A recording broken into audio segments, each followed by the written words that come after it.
നമസ്കാരം. Raf talk ഫുട്ബോളിലേക്ക് അവർക്കും സ്വാഗതം. നമുക്ക് നെയ്മറെ പോലൊരു കളിക്കാരൻ ഇല്ല. സെലക്കാവോയിൽ അദ്ദേഹം വളരെ ഡിസിസീവാണ്.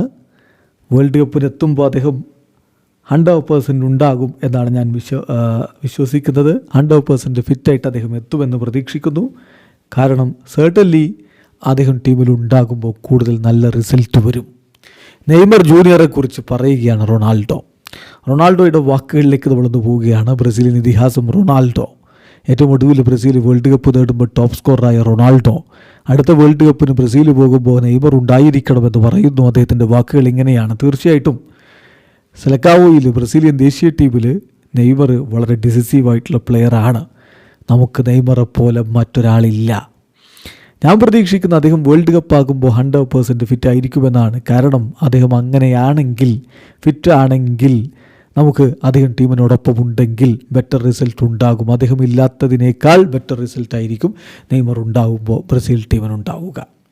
പിന്നെ നെയ്മറുടെ പരിക്കിൻ്റെ കാര്യം, അത് ചില ആളുകൾ ഇത് വലിയ രൂപത്തിൽ എക്സാജറേറ്റ് ചെയ്തൊക്കെ പറയുന്നുണ്ട്. നെയ്മറുടെ ഇഞ്ചുറി അദ്ദേഹം ഫിസിക്കൽ റിക്കവറിയൊക്കെ നല്ല രൂപത്തിൽ നോക്കാത്തത് കൊണ്ടാണ്, നെഗ്ലിജൻസ് കൊണ്ടാണ് എന്നൊക്കെ പലരും പറയുന്നുണ്ട്. പക്ഷേ ഫുട്ബോൾ എന്താണെന്നറിയാവുന്നവർക്ക്, ഫുട്ബോൾ കളത്തിലൂടെ കടന്നുപോയവർക്ക് കാര്യങ്ങൾ വളരെ പെർഫെക്റ്റായിട്ട് മനസ്സിലാകും. കാരണം വളരെ ഡിഫിക്കൽട്ടാണ് ഒരു ഇഞ്ചുറി പറ്റി കുറേ കാലം പുറത്തിരുന്നിട്ട് തിരികെ വരുമ്പോൾ ആ റിതം തിരികെ പിടിക്കുക, കോൺഫിഡൻസ് തിരികെ പിടിക്കുക, അതൊക്കെ വളരെ ബുദ്ധിമുട്ടേറിയ കാര്യമാണ്. തീർച്ചയായിട്ടും നെയ്മർ ജൂനിയർ റൈറ്റ് ട്രാക്കിലാണ് എന്ന് എനിക്ക് പറയാൻ പറ്റുമെന്നാണ് റൊണാൾഡോ പറയുന്നത്. റൊണാൾഡോക്കല്ലാതെ മറ്റാർക്കാണത് പറയാൻ പറ്റുക? ഇത് പറയാൻ ആർക്കെങ്കിലും വളരെയധികം അതോറിറ്റേറ്റീവായിട്ട് പറയാൻ പറ്റുമെങ്കിൽ അത് റൊണാൾഡോ നസാരിയോക്ക് തന്നെയാണ്. കാരണം നമുക്കറിയാമല്ലോ, പരിക്ക് പറ്റി നീണ്ട നാൾ പുറത്തിരുന്ന് 2002 വേൾഡ് കപ്പിന് ടീമിനെ സ്കൊളാരി പ്രഖ്യാപിക്കുമ്പോൾ പരിക്കിൽ നിന്ന് മുക്തനായി ഇങ്ങ് തിരികെ വന്നിട്ടേ ഉള്ളൂ റൊണാൾഡോ.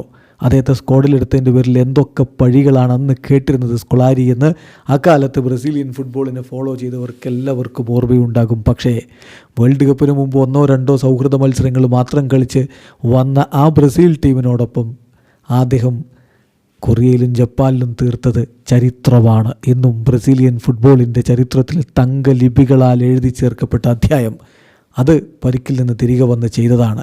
ആ തിരികെ വരുമ്പോൾ ഇങ്ങനെയുള്ള കുറേ പ്രശ്നങ്ങളും ഉണ്ടാകുമെന്ന് റൊണാൾഡോ പറയുന്നുണ്ടെങ്കിൽ പ്രശ്നങ്ങൾ ഉണ്ടാകും എന്നങ്ങ് വിശ്വസിച്ചേക്കുക. വീഡിയോ അവസാനിക്കുന്ന ഫുട്ബോൾ ലോകത്തെ കൂടുതൽ വിശേഷങ്ങളുമായി റാഫ് ടോക്സ് എത്താം.